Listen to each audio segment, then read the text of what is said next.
हुई मेडल्स की बौछार इस बार 100 पार। और चीन में जब जब गोल्ड जीता तब तिरंगा शान से लहराया है। चीन में चल रहे एशियन गेम्स में भारत ने इस साल इतिहास रच दिया। बता दें कि भारत ने रिकॉर्ड तोड़ 100 मेडल अपने नाम कर लिए। इस जीत पर केंद्रीय खेल मंत्री अनुराग ठाकुर ने भी खिलाड़ियों को बधाइयां दी।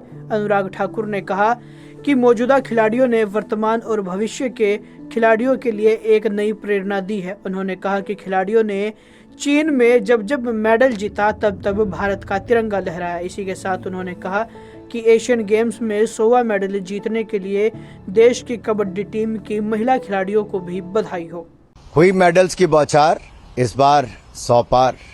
मैं हमारे सभी खिलाड़ियों को, एथलीट्स को 140 करोड़ भारतीयों की ओर से बहुत बहुत बधाई और शुभकामनाएं देता हूं। आपने वर्तमान और भविष्य के खिलाड़ियों के लिए एक नई प्रेरणा दी है और चीन में जब जब गोल्ड जीता तब तिरंगा शान से लहराया है। और 100वां मेडल किसी और गेम में नहीं, भारत की कबड्डी टीम ने जिताया है। एशियन गेम्स के 72 साल के इतिहास में इस बार हमारे एथलीट्स ने कई विश्व रिकॉर्ड तोड़े और बहुत सारे एशियन रिकॉर्ड्स बनाए भी। अगर मैं कहूं तो एथलेटिक्स में 29 मेडल, शूटिंग में 22 मेडल, आर्चरी में 9 मेडल और इसके साथ पहली बार 100 मेडल पार किया है।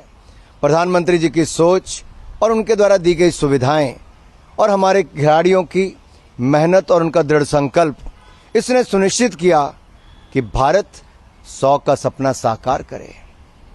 टॉप स्कीम जो टारगेट ओलंपिक पोडियम स्कीम, खेलो इंडिया जैसे अभियान ने बहुत सारे खिलाड़ियों को वो मंच दिया, पटल दी और सुविधाएं दी कि उनको चिंता छोड़कर केवल अपनी खेल पर ध्यान किया और हर भारतवासी को सीना गर्व से चौड़ा किया जब मेडल जीता।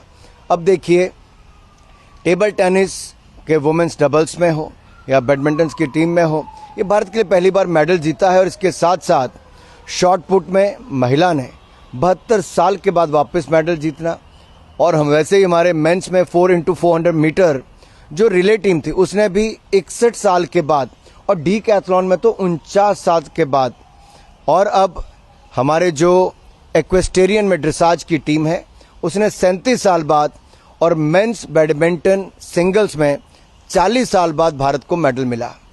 इस एशियन गेम्स में इतिहास बनाने पर और भारत की मेडल टैली 100 पार करने पर सभी खिलाड़ियों को मेरा सलाम और सभी भारतीयों की ओर से बहुत बहुत बधाई। देखिए, हॉकी टीम की परफॉर्मेंस बहुत शानदार भी रही। कई मैच तो ऐसे दिखे जैसे एक तरफा ही हो, और मैं ये कहना चाहता हूँ ये हमारा मनोबल भविष्य के टूर्नामेंट्स के लिए भी बढ़ा रहा है। और ओलंपिक कोटा जीतने के साथ साथ कई खिलाड़ियों ने सुनिश्चित किया है कि अगली बार ओलंपिक्स में भी हम शानदार प्रदर्शन करेंगे। कुछ और मेहनत करनी अगले 1 वर्ष के लिए, और लगातार अब भारत में वो माहौल बनता जा रहा है खेलों के प्रति। मुझे आज भी याद है जब प्रधानमंत्री जी ने 2014 में शुरू किया था और कहते थे हमें सोच बदलनी है, सुविधाएं देनी है, परिणाम अपने आप आएंगे, खेलोगे तो खिलोगे, ये उनका नारा था। आज खिलाड़ी खेल रहे हैं और हिंदुस्तानियों के चेहरे खिल रहे हैं।